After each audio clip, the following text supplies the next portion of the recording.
Guys and welcome back to my channel.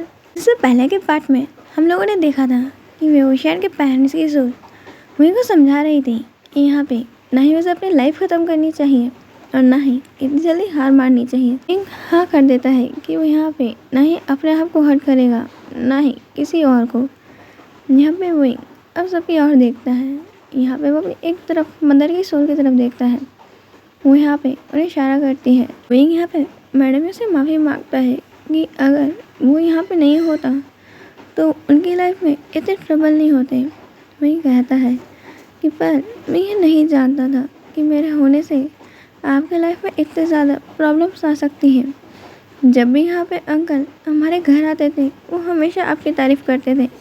वो बोलते थे अब बहुत सुंदर हो और बहुत गॉर्जियस हो। यहाँ पे आपसे ज़्यादा सुंदर लेडी उन्होंने अपनी लाइफ में नहीं देखी। वो हर वक्त यहाँ पे आपकी जांग याली की इतनी बातें करते थे। हमें भी देखना था कि वो कौन है जिसकी यहाँ पे अंकल इतनी बातें करते हैं।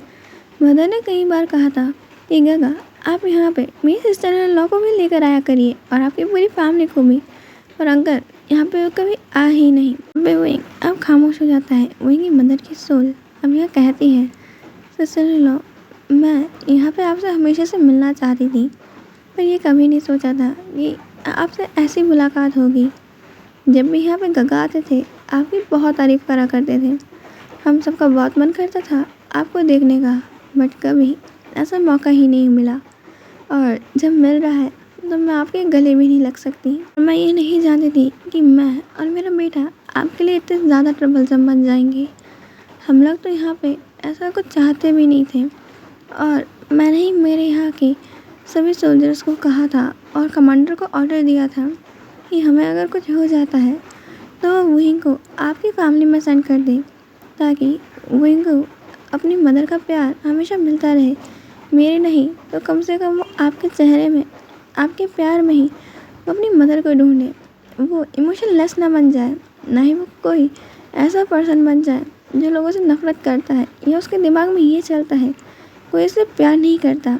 क्योंकि अगर राजा को प्यार मिलेगा और उन्हें अच्छे से ट्रीटमेंट मिलेगा उन्हें अच्छे संस्कार दिए जाएंगे तो ही तो वो यहाँ पे दूसरों के साथ अच्छा बिहेव कर पाएगा। इसलिए मैंने वही को आपके पास भेजा था ताकि आप लोग उसकी अच्छे से केयर कर सकें और उसके बाद वही यहाँ अपने वापस ग्राउंड में इसकी थिंग को संभाल सके। ये सब सुनते हुए मैडम यूँ काँपने लग गई थी क्योंकि जिस चीज़ के बारे में उन्होंने सोचा नहीं वो सच उनकी आज आंखों के सामने आ खड़ा हुआ है। अगर ये चीज़ ऐसी थी उन्हें कभी दिखे क्यों नहीं।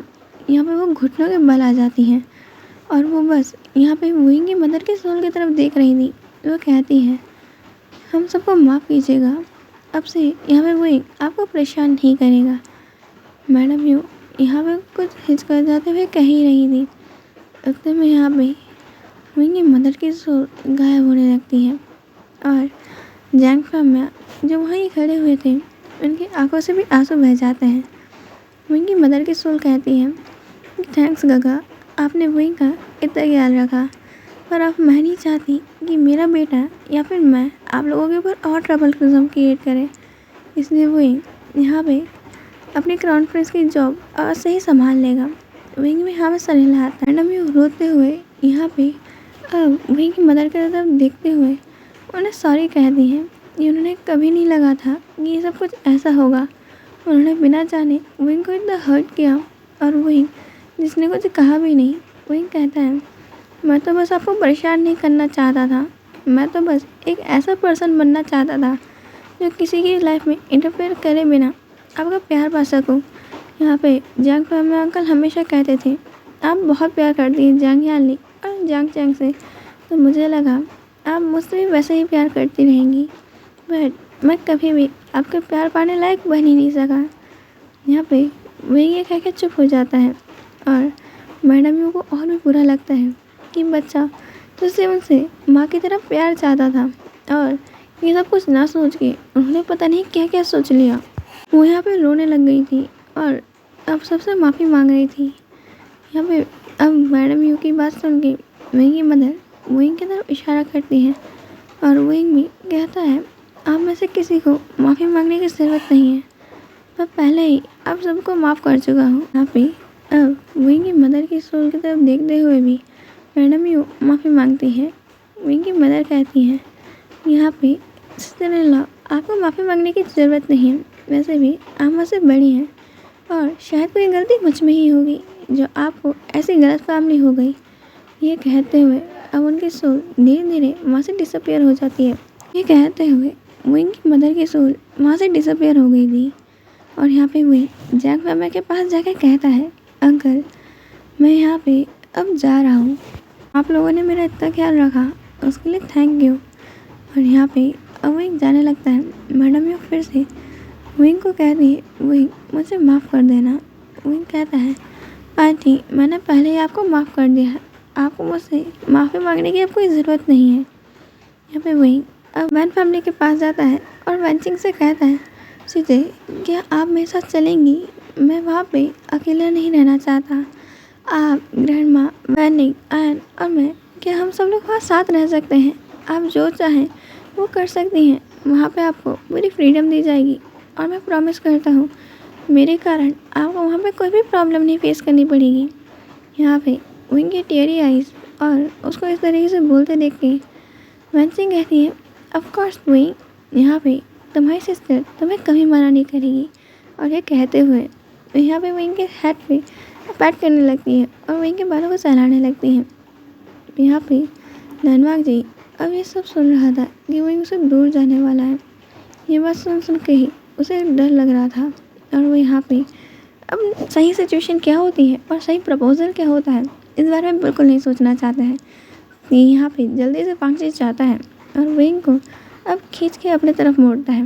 विंग अचानक से अब वांगची के सीने से टकरा जाता है और थोड़ा दूर हट के अपना बैलेंस सही से करता है। यहाँ पर लहनवाग जी जो विंग की आंखों में देख रहा था, विंग भी उसकी आंखों में देख रहा था कि आखिर ये इन्हें क्या हो गया। लहनवाग जी अब विंग को कुछ कहता नहीं, उसके दोनों हाथ पकड़ता है और सबसे पहले तो उसे किस कर लेता है। विंग को समझ नहीं आता उसे क्या रिएक्ट करना है। उसकी आंखें बड़ी बड़ी हो गई थी और यहाँ सब लोग जो इमोशनल फील कर रहे थे अचानक से उन्हें शॉक मिलता है। सबके आंसू तो वहीं के वहीं रुक जाते हैं और वो बस उन लोगों को देख रहे थे। विंग खुद यहाँ पे लहनवाग जी को देख रहा था। किस होने के बाद वाघ जी यहाँ पे विंग के वर्ड पे किस करता है और कहता है, विंग मैं तुमसे बहुत प्यार करता हूँ और मैं नहीं चाहता तुम मुझसे दूर जाओ। यहाँ पे विंग हमें सर हिलाता है कि हाँ वो सुन रहा है। वाघ जी कहता है, मैं तुमसे बहुत प्यार करता हूँ और हमेशा तुम्हारे साथ रहना चाहता हूँ। क्या तुम मेरे साथ रहोगी? क्या तुम मुझे एक चांस दोगे? विंग इस झटके से निकलने के बाद हमें सर हिलाता है और कहता है, हाँ। यहाँ पे अब वैनचिंग विंग को पीछे खींच लेती है और वांग जी की तरफ घूरते हुए कहती है, तुम्हें क्या शर्म नहीं आती? ऐसे कौन किस करता है? क्या उसकी परमिशन मांगना तुम्हें ज़रूर नहीं समझी? वांग जी अब कुछ कहता नहीं है और सिर्फ विंग की तरफ देख रहा था। विंग जैसे अपने लिप्स को हाथ लगा रहा था और लनवांग जी अपने लिप्स को लिक करता है। ये सारी हरकतें देख गए लन कुरन को झटका लग रहा था। कुरन भी विंग से अपने बिहेव के लिए माफ़ी मांगते हैं कि जो भी उन्होंने किया। विंग कहता है, मैं आप सभी को पहले ही माफ़ कर चुका हूँ तो आपको माफ़ी मांगने की ज़रूरत नहीं है। और जैसा कि मदर ने कहा, अब से मैं यहाँ पे अपनी क्राउन प्रिंस की सारी रिस्पॉन्सिबिलिटीज़ लेता हूँ और मैं यहाँ पे अपना पैलेस जा रहा हूँ। ये कह के वही अब वैनसिंग वैनी के पास जाता है और उन्हें भी अपने साथ चलने को कहता है। वो कहता है, शिजय मैं वहाँ अकेला नहीं रहना चाहता। ग्रैंड माँ क्या आप सब लोग मेरे साथ चलेंगे? शिजय आपको जो करना है मैं आपको वो करने दूंगा। यहाँ पे आप सभी को सारी फ्रीडम रहेगी कि आप लोग मेरे साथ नहीं चल सकते। वैनसिंग यहाँ विंग की तरफ देखती है और फिर हमें सर हिला देती है। वो सब लोग उनकी आंखों के सामने से वहाँ तक जा चुके थे और कोई भी कुछ कह तक नहीं पाया। सबको बहुत बुरा लग रहा था। यहाँ पे अब धीरे धीरे दिन बीतने लगते हैं पर विंग का उनके पास कोई मैसेज नहीं आया। यहाँ पे वो लोग कॉल्स लगाते तो ना ही कोई कॉल पिक हो रहे हैं और ना ही कोई कॉल वापस कर रहा है। अब वांगजी भी यहाँ पे घबरा रहा था, कहीं विंग उसके लव कन्फेशन के कारण उसे नाराज़ तो नहीं है ना? क्या वो विंग उससे अब हमेशा बात करना छोड़ देगा या उसे एक चांस नहीं मिल सकता? लनवांग जी के दिमाग में यही सब कुछ चल रहा था कि तभी दोनों फैमिली में कॉल रिंग्स होते हैं और यहाँ पे अब हमें बताया जाता है कि विंग ने उन्हें डिनर पार्टी के लिए इनवाइट किया है। सुनने के बाद दोनों फैमिलीज अब रेडी होने के बाद शाम को जो कार्स उन्हें पिक करने आती हैं उन्हें बैठ के वे ओशियन के पैलेस में पहुंच चुके थे। जहां पहुंच के लैन फैमिली तो बस बड़ी आंखों से उस पैलेस को घूर रही थी। ये पैलेस कितना ज़्यादा ब्यूटीफुल है। यहाँ पे जैंग फैमिली अब अंदर आते हैं और उन्हें बताते हैं कि उन्हें कहाँ जाना है। उस तरफ वो लोग पहुँचते हैं जहाँ पे एक फैमिली डिनर की प्रिपरेशन की गई थी। ओशियन उन सभी को ग्रीट करता है, यहाँ बैठ के अब डिनर करने को कहता है। उन सब लोग बैठ गए थे पर सबके मन में सवाल था कि विंग ने उन सभी को क्यों बुलाया है। यहाँ पे उन्हें खाना सर्व किया जाता है और विंग कहता है, यहाँ पे मैं एक फैमिली डिनर करना चाहता था, क्या आप लोग मुझे फैमिली नहीं मानते। मैडम लैन कहती है, बिल्कुल नहीं बेटा, ऐसा कुछ भी नहीं है, तुम हमारी ही फैमिली हो और जब तुम चाहो तब हम सब लोग आके एक फैमिली डिनर कर सकते हैं। फैमिली भी कहते हैं, मैं जान के बहुत खुश हूँ कि तुमने हम सबको अपनी फैमिली कहा। वहीं कहता है, मैंने आपसे कहा था ना, मैंने आप सभी को माफ़ कर दिया है और ऑफ कोर्स आप लोग मेरी फैमिली हैं। तो मैं आप लोगों को एक इम्पॉर्टेंट बात बताना चाहता हूँ। यहाँ पे मैं अपनी फ्यूचर स्टडीज़ के लिए वैनिंग के साथ अब्रॉड जा रहा हूँ और जब तक मैं यहाँ नहीं रहूँगा वैनसिंग ही इन सभी चीज़ों को ख्याल रखेगी। उनकी हेल्प यहाँ पे अंकल जैंग फैमिली करेंगे। अंकल, क्या आपको इससे कोई परेशानी तो नहीं है। जैंग फैमिली कहता है, बिल्कुल नहीं हुई, यहाँ पे तुम आराम से जाके अपनी स्टडीज़ करो, सब कुछ यहाँ पे हम लोग देख लेंगे। वैनसिंग भी यही कहती है। यहाँ पे अब लनवांग जी बहुत सैड हो गया था। ये सुनने के बाद विंग अब्रॉड जा रहा है। वांग जी पूरी कोशिश करता है कि उसका सैड एक्सप्रेशन उसके फेस पे ना आए, पर सबको वो दिखाई दे रहा था। पर कोई भी विंग का मूड यहाँ पे ख़राब नहीं करना चाहता था, इसलिए सब ऐसा प्रिटेंड करते हैं सब ठीक है। और डिनर होने के बाद सब लोग यहाँ बात कर रहे थे। लनवांग जी एक जगह दूर गार्डन में अकेला खड़ा हुआ था। वही अब लनवांग जी के पीछे जाके चुपचाप खड़ा हो जाता है। वांग जी बिना पीछे मुड़े ही कहते हैं, वही तुम यहाँ पे क्या कर रहे हो, तुम्हें ठंड लग जाएगी, काफ़ी ठंड है यहाँ। वही कहता है, लना काका आपको कैसे पता चला ये मैं हूँ। वांग जी कहता है, मैं तुम्हारी आहट को अच्छे से जानता हूँ और मैं तुम्हें कैसे नहीं पहचानूंगा, मैं बंद आँखों से भी तुम्हें पहचान सकता हूँ। मैं यहाँ पे अब वांग जी के सामने आता है और कहता है, लना काका मुझे आपसे कुछ कहना है कि आप मेरा इंतज़ार करेंगी। यहाँ पे वांग जी कहता है, वही मैं हमेशा तुम्हारा इंतज़ार करूँगा। लनवांग जी वही की आंखों में देखते हुए कहता है, तुम्हारे बिना ये ज़िंदगी अधूरी सी लगती है, तुम्हारी हंसी में मेरी खुशियों की दुनिया बसती है, तुम्हारे साथ हर पल एक सपने जैसा लगता है, तुमसे ही मेरी ज़िंदगी का हर लम्हा सजता है। यहाँ इसका जवाब देते हुए कहता है, क्या तुम मेरे लिए अंत तक इंतज़ार करोगे जैसा आज तुमने किया है। तुम्हारी मोहब्बत और ये इंतज़ार मुझे हर दिन और भी करीब लाता है। कहते हुए वही अपने स्टेप्स वांग जी के करीब जाता है और यहाँ वांग जी को कर लेता है। यहाँ वांग जी शॉक था क्योंकि विंग ने लाइफ में पहली बार उसको खुद से किस किया है। इससे पहले तो उसने बिना पता ही विंग को किस कर लिया था। यह किस बाकी वांग जी काफ़ी खुश था, उसकी आंखों से आंसू बहने लग गए थे और उसे यह जवाब मिल गया था कि यह विंग भी उसे प्यार करता है। यह अब किस करके दूर हटता है और वांग जी को हक कर लेता है और कहता है, लहर काका आपने अभी जवाब नहीं दिया, क्या आप मेरा इंतज़ार करोगे। वांग जी कहता है, बिल्कुल। यहाँ पे वांग जी विंग के फोrehead पे किस करता है और कहता है, वही आज मैं बहुत खुश हूँ। विंग कहता है, मैं भी। वांग जी कहता है, तुम अच्छे से अपनी स्टडीज़ कंप्लीट करके यहाँ जल्दी से लौट आना।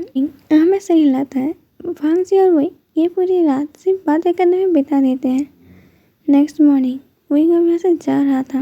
वांग जी विंग को एक प्यारी सी स्माइल के साथ एयरपोर्ट तक गुड बाय करता है। सी ऑफ होने के बाद विंग की फ्लाइट जैसे ही वहाँ से टेक ऑफ करती है, उस फ्लाइट को आसमान में उड़ते हुए जाते हुए देख कि उसके अंदर उसका विंग है और उसे दूर जा रहा है। यहाँ पे वांग जी की आंखों से आंसू गिरने लगते हैं। ये इंतज़ार बहुत लंबा होने वाला है। ईशान अब अब्रॉड में अपनी स्टडी कंटिन्यू कर रहा था और दूसरी ओर यहाँ पे जब से वांगजी के ऊपर से उसका कर्ज हटा है और उसने अपनी फिजिकल ट्रेनिंग स्टार्ट करी है, उसकी बॉडी बहुत अच्छी और मस्कुलर बन चुकी है। उसके साथ साथ उसने भी यहाँ पे बहुत सारी चीज़ अचीव कर ली है। शायद कहा जाए एक बहुत बड़ी ओमेगास की फैन फॉलोइंग, एक अच्छी खासी बड़ी कंपनी का सीईओ बनना, सबके लिए वही कूल रहना, उसके फेस में अभी भी स्माइल दिखना बिल्कुल नामुमकिन है। जी हाँ, हमेशा सबसे कूल ही बातें करता है और ओमेगास के ऑफर तो ऐसा रिजेक्ट करता है जैसे वो तो कुछ हो ही ना। कई ओमेगास अपना दिल तोड़ने के बाद भी खुश रहती हैं कि आखिर उन्होंने वांगजी को प्रपोज किया था। वही यहाँ आफ्टर ऑल अपनी पूरी स्टडीज कंप्लीट करके 6 साल बाद वापस आ रहा है। ये बात सबके लिए बहुत बड़ी थी और यहाँ इसकी बहुत अच्छी खासी सेलिब्रेशन चल रही थी। वैनसिंग ने पूरे यहाँ पे पैलेस को सर पे उठा रखा था। वैनसिंग ही नहीं थी, मैडम यू और मैडम लैन भी यहाँ पे सभी सर्वेंट्स का दिमाग खा गई थी। कभी वो किसी को यहाँ भेजती तो कभी वहाँ। मिस्टर लैन, लैन क्वेल, लैन चैन और लैन वांगजी जब हर चीज़ों को देख रहे थे ये सब कुछ ठीक है ना, और जियांग चैंग जो यहाँ पे लोगों को इतनी चिल्ला चिल्ला के कमियाँ निकाल रहे थे कि वो लोग उनको को थक हार के बैठ गए थे। आखिर वो 3 हफ्ते से विंग यहाँ आने की तैयारी कर रहे हैं और इन्हें अभी भी कमियाँ ही नज़र आ रही हैं। हमें अब घर के अंदर फ़ोन बजता है। सर्वेंट एक फ़ोन को पिक करती है और कहती है यस सर। जैसे ही मैंने कहता है सिस्टर को कॉल दो, यहाँ पर वैनचिंग आती है और पूरी फैमिली भी इकट्ठा हुई थी। वैनचिंग यहाँ फ़ोन को स्पीकर पर डाल देती है। वैनचिंग कहता है सिस्टर हमें माफ़ करना, हम लोग अब नहीं आ पाएंगे, हमें कुछ काम आ गया है इसलिए हम लोग नेक्स्ट मंथ आ रहे हैं। वैनचिंग कहती क्या क्या वो काम तुम डिले नहीं कर सकती या फिर यहाँ अगर। मैंने कहता नहीं, वो काम थोड़ा इम्पोर्टेंट है और विंग और मुझे वहाँ जाना पड़ेगा। हम लोग वो काम ख़त्म करने के बाद 1 मंथ बाद आ जाते हैं सिस्टर। वैसे भी सिर्फ 1 महीने की तो बात है। वैनचिंग यहाँ कुछ कह ही नहीं पाती है और वो ओके कह देती है। वो सब लोग बहुत सैड थे कि अभी वो 3 हफ्तों से कितने खुश थे यह विंग आ रहा है और यहाँ पे जैसे उन्हें पता चला विंग नहीं आ रहा है, यहाँ पर सब लोग बहुत ज़्यादा सैड थे। और वांगजी यहाँ पे अपना 3 फ़ोन फोड़ चुका था और चौथे फ़ोन को देखते हुए कहता है आखिर ये पर्सन है कौन जो मुझे रोज़ मैसेजेस करके परेशान कर रहा है। 3 हफ्तों से मेरा दिमाग ख़राब करती है। मैं 3 फ़ोन इस चक्कर में फोड़ चुका हूँ कि मैं हमेशा से ब्लॉक करता हूँ, कोई ना कोई नंबर से आके मेरे से फ्लर्ट करने लगता है। यहाँ पर वांगजी अब मैसेज करता है मुझे जल्दी बताओ तुम हो कौन, तुम अपना नाम भी नहीं बताते हो और कहते हो तुम मुझे जानते हो। मैं यहाँ पे तुम्हें साइबर क्राइम से पकड़वा दूंगा, मैं तुम्हें जेल में डलवा दूंगा। यहाँ पर वो पर्सन कहता है मैं तो पहले से ही जेल में डला हुआ हूँ तुम्हारे प्यार की। वांगजी कहता है अगर एक शब्द और बोला तो मैं तुम्हें जान से मार डालूंगा। वो पर्सन टाइप करके लिखता है कि वैसे भी तुम्हारे प्यार में मरे इंसान को तुम और क्या ही मारोगे, और अगर तुम्हारे हाथ से मरना लिखा है तो मुझे वो कबूल है। यहाँ वांगजी गुस्से में फ़ोन भी फोड़ देता है। अब वांगजी का सेक्रेटरी परेशान हो गया था कितने फ़ोन ला के दूँ मैं, यहाँ पे बॉस हर वक्त फ़ोन ही फोड़ते रहता है। वे सर्वेंट्स अब यहाँ से डेकोरेशन हटाने लगते हैं और वांगजी वहाँ काउच पे चुपचाप साइड होकर बैठ जाता है और उसका सेक्रेटरी उसके सामने नया फ़ोन ला के रखता है। जंग कहता है क्या फिर से इसने फ़ोन फोड़ दिया। सेक्रेटरी हमें सही लाता है। जंग भी अब चुपचाप काउच पे बैठ जाता है और कहता है सो अब हम क्या करें, 1 महीने तक का इंतज़ार। यहाँ पर वैनचिंग कहती है और क्या ही कर सकते हैं, इंतज़ार तो हमें करना ही होगा। उतने में उस जगह की लाइट चली जाती है और यहाँ पे जंग कहता है ये लाइट कैसे चली गई। हम लोग अपने फ़ोन के टॉर्चेस जला जला के एक दूसरे को ढूंढ के इकट्ठा होते हैं। पूरी जंग फैमिली लैन फैमिली वहाँ इकट्ठा हो गई थी और यहाँ पे वो लोग अब सोच रहे थे आखिर ये हो क्या रहा है। यहाँ पे बहुत ज़्यादा हॉरर आवाज़ आने लगती है। उड़ते हुए चुड़ैलें और भूत जो बहुत ज़्यादा ही डरावने दिखते हैं वो यहाँ पे सबको दिखने लगते हैं। ये देखते ही जांग जंग चिल्लाते हुए यहाँ पे लैन चेचन की गोद में चढ़ जाता है। मैडम लैन ने भी यहाँ पे मिस्टर लैन को हक कर लिया था। मैडम जियांग ने यहाँ पे जांग फैमिया को और जियांग याली जो चिल्ला रही थी और यहाँ पे लैन वांगजी जिसका तो मन कर रहा था इस भूत को भी फोड़ के फेंक दे। लैन वांगजी का सेक्रेटरी बेचारा डरते हुए कांच के पीछे छुपा हुआ था। सब लोग यहाँ घबरा रहे थे। सब दूर की विंडोज खोल और बंद हो रही थी। मैं आजू बाजू का रखा सामान हवा में उड़ने लगता है। फ़ोन के कैमरेज का लाइट का कलर ही अचानक से ब्राइट हो जाता है। ये देख के सब लोग अपना फ़ोन फेंकते हैं और जैसे ही वो फ़ोन फेंक रहे होते हैं उतने में उन सबको अपने ऊपर कुछ फ़ील होता है। वो सब लोगों के ऊपर ब्लड था क्योंकि वो पूरा रेड कलर का था। ये देखने सब लोग बहुत तेज़ तक चिल्लाते हैं। सब लोग घबरा चुके थे और यहाँ पे अब लग रहा था सब बेहोश होने ही वाले। उतने में वहाँ पे 3 घोस्ट चलते हुए उनके सामने आने लगते हैं और यहाँ पर सब लोग घबरा के पीछे छुप चुके थे, एक दूसरे को हग कर चुके थे। उतने में एक चुटकी बजती है, वहाँ सब धुल लाइट। अब वो लोग घोस्ट अपने मास्क ऊपर करते हैं। वहाँ पे उनको देख के सब लोगों को जोर का झटका 400 वोल्ट का लगा था। वेवशान, वैनी और युआन, यहाँ पे ये तीनों भूत बन के उनको डरा रहे थे। यहाँ पे विंग और युआन एक साथ कहते सरप्राइज। आपको हमारा सरप्राइज कैसा लगा? जिंग कहता है ये सरप्राइज था या फिर मेरे को मारने की साजिश। मेरे हार्ट में किडनी अटैक आ चुका था, मैं अभी भी मरते मरते बचाऊँ। मालूम है यमराज के भैंसे को देख के आ रहा हूँ, अभी अभी हाय कहा था मैंने। और सबकी हालत बड़ी घटिया थी कि इतना घटिया सरप्राइज कौन सोच सकता है और भूतिया तरीके से सरप्राइज कौन देता है। यहाँ पे हमारे चैनल पर 3K हो गए। इसके लिए थैंक यू सो मच। आज के लिए इतना ही, हम मिलेंगे नेक्स्ट पार्ट में। बाय।